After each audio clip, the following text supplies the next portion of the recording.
I often get asked how to overcome a stressful situation. There is a method. If you apply this method in whatever the situation is, you will be able to manage and overcome any stressful situation in your life, from everyday issues to life-changing events. The method is a technique used by professionals and successful entrepreneurs. It comes with 7-step stages. Step 1 is knowledge. Analyze and understand the situation. What happened? How did it happen? Who did it affect? How did it affect you and others around you? Can it be prevented in the future? Can it be changed? What did you learn from it? Now, you have 5 minutes to ask these questions to yourself. And you have a strict 5-minute limit to do this. So spend 2 minutes to understand what's happened. Spend 1 minute to make a decision. Can it be changed? Can it be mended? If not, move on. You need to make this decision very quickly. And then you have 2 minutes to make a plan. What is your next step? How will it change it? Or how will you move on from it? If you spend more than 5 minutes on a situation, 90% of the time, you are thinking in anger or fear. If you spend 1 hour in thinking, out of that hour, only 5 minutes of your thoughts are actually constructive. If you can't think of a solution in 5 minutes, ask someone else for an opinion. Don't waste your whole day pondering about something negative. Do you think Steve Jobs and Bill Gates spend their whole day thinking about what happened and how it affected them, or how angry they are, or did they analyze and make a decision and then act upon it? If they can't see a solution, they'll hire someone else to come up with a solution, or they ask others for advice. This is why they are so successful in life. They keep moving forward. Step 2 is communication. Talk to others about your experience, bad or good. Talking to others does multiple things. Understanding other people's point of view, it broadens your horizons, and if any negative thoughts are in your mind, express them in a professional manner. Release those negative thoughts and energy from your body and mind. This is why people feel good after a long talk with others. Release your negative energy through constructive talking to others. If you don't release it, the more it builds up and causes you negativity. For example, if you have a kettle and you switch on the switch and you allow it to boil, and then you walk around the house and you come back a few minutes later and the switch has gone off because the kettle is boiling and there's some steam coming out of the kettle. Now, if you go back and you press that button again and you wait for it to boil again, the more steam it produces and the more heat it produces. Now, what will happen to the kettle if you never open the lid and you keep on switching that switch button? It will continue to boil and something bad or negative will happen to that kettle. It is the same with your mind. You need to open the lid and allow the steam to come out so it can cool the water. It is exactly the same with your mind. Allow your mind to open up, cool down, allow it to have some rest. Step 3 is energy. You need to have some energy to overcome anything. If you don't have the correct energy, then how will you overcome something? Let's see where energy first comes from. Energy comes mainly from the sun and water. So fresh foods and vegetables are absorbing the sun and rain, which is then eaten by us to release the energy into our bodies. We then use the energy to do physical or brain activity. So eating healthy, And if you stop eating sugar snacks, fried foods and sugar drinks, and change your diet to eating fresh foods, boiled foods, fruits and plenty of water, this will have a major role for a positive impact on your mind and body. If you don't have the right source of energy, and how do you expect to recover and maintain a healthy and positive lifestyle? Step 4. Activity. When energy is absorbed into the body, whichever muscle you use, that energy will be shifted to that part of the body or mind. If you sit all day doing nothing, then energy will simply be released as stool or urine, and you have wasted that energy source. To help improve your body energy and to release it in a moderate and balanced way for your mind and body, I highly recommend that you do full body exercises, including running, swimming, yoga, physical activity, going to the gym and doing some home workouts. Try to also do some mental activity, for example, reading, writing, analyzing things, and try to use your mind a little bit more in something constructive. Now, if you take all of these examples and if you do them between 10 to 20 minutes on a daily basis, over a gradual period of time, you'll see a massive change in your physical and mental health. Step 5 is surroundings. Go for a walk in a park. Notice how I made a separate step for walking, because walking has so many benefits. It comes with amounts of good fresh air into your lungs, which release oxygen into your brain and mind, which produces an active brain and active mind. This can help and contribute towards sleep, thinking correctly, being physically awake, being emotionally in the moments as well. Not only does it do that, but you're constantly analyzing your surroundings. You're constantly seeing different colors, different movements around you. You've also got the sounds, so you can hear people talking, you can hear the animals, listen to things around you. This will open all of your senses.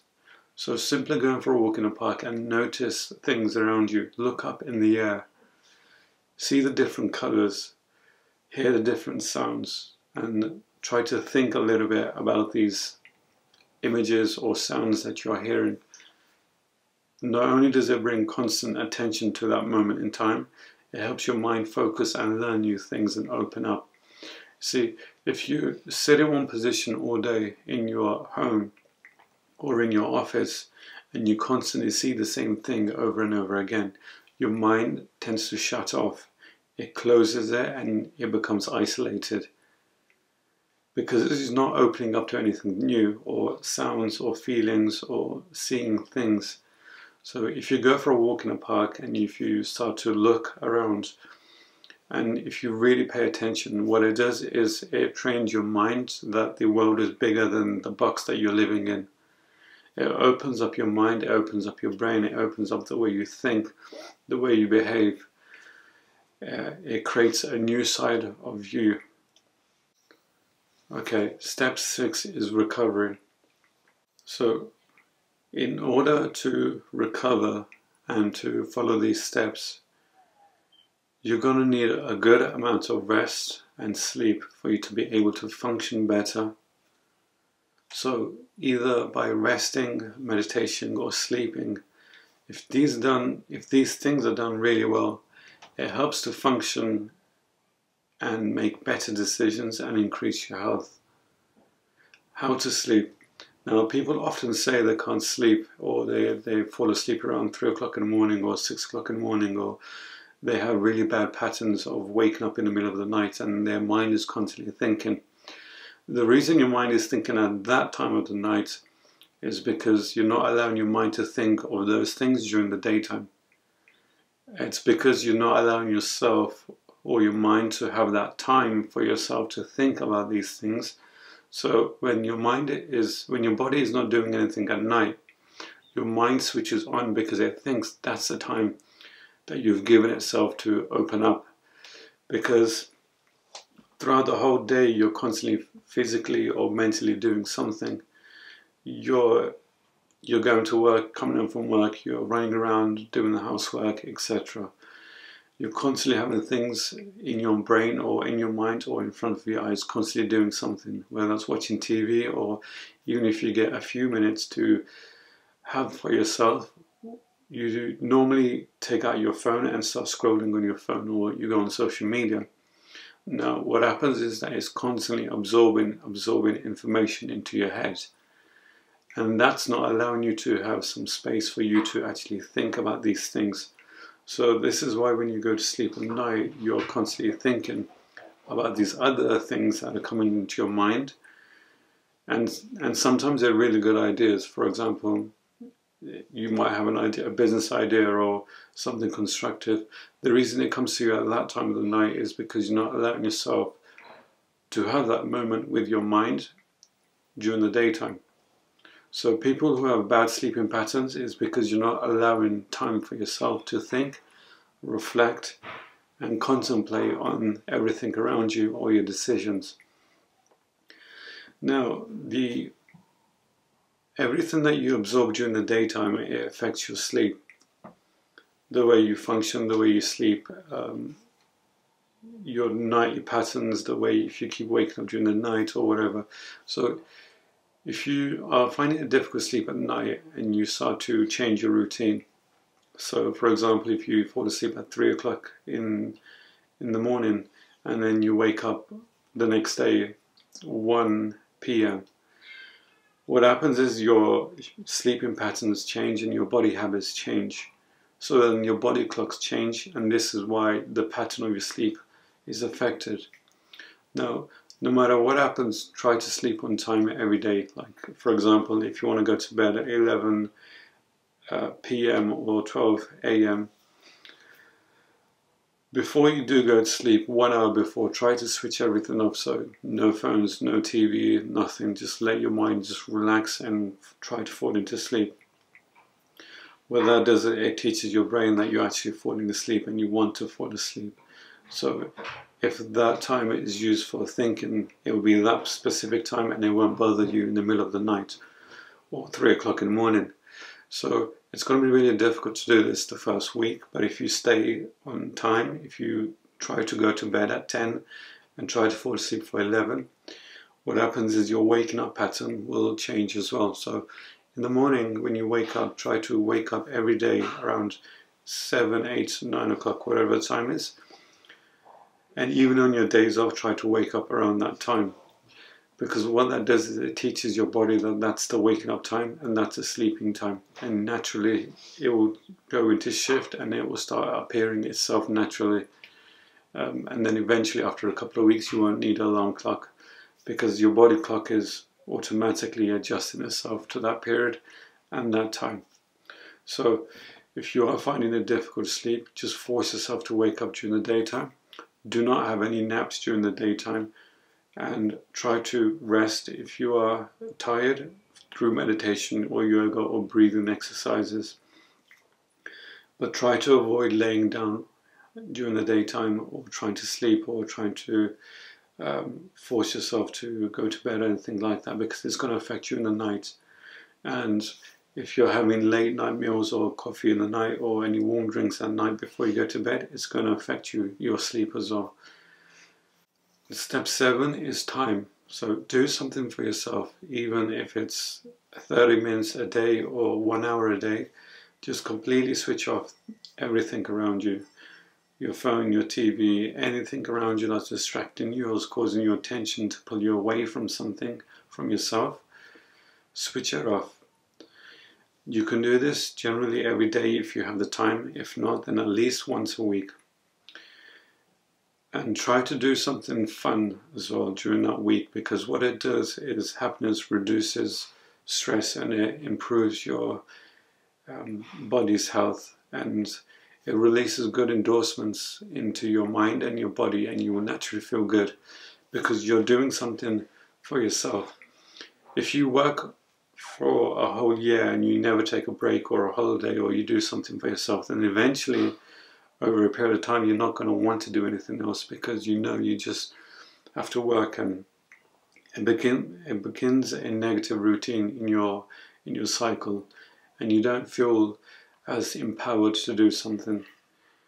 So really make time for yourself and do something fun once a week. Work really hard for the week, and then one day a week, have that day solely for you, whatever it is. It could be going out for a dinner, it could be going out for a movie, it could be going out with the friends or family. It could be anything. It could be learning a new language, it could be going for a dance routine. Anything that you want to do, it could be drawing, whatever it is, just do something for yourself, 1 hour. Even just sitting down and just listening to calming music or taking a long bath. It doesn't matter what it is, just do something for yourself once a week. So the other thing is with time, when you do find time and you do implement time for yourself, find time for other people too. Do something for someone else without wanting anything back. You need to feel satisfied and fulfilled by doing something for others. Otherwise you feel down and negative all the time. So help a stranger and see how that makes you feel. And you will see a massive difference in your well-being and change. So if you follow these steps on a daily basis, you will see a big difference in your happiness, your life and well-being. And if you implement these steps with anything that you have going on in your life, you will see that you'll be able to overcome stress quite easily. It does take a lot of training, and once you start to go into it and you start to do it a few times, it will become natural to you. So just remember, whatever the situation is, the more you think about it, the more stressful you're going to become from it. So the best thing to do is just to push it away from you. Analyze the situation. What's actually happened? How did it affect you? How has it implemented your life? Can you change it? Can you make a difference?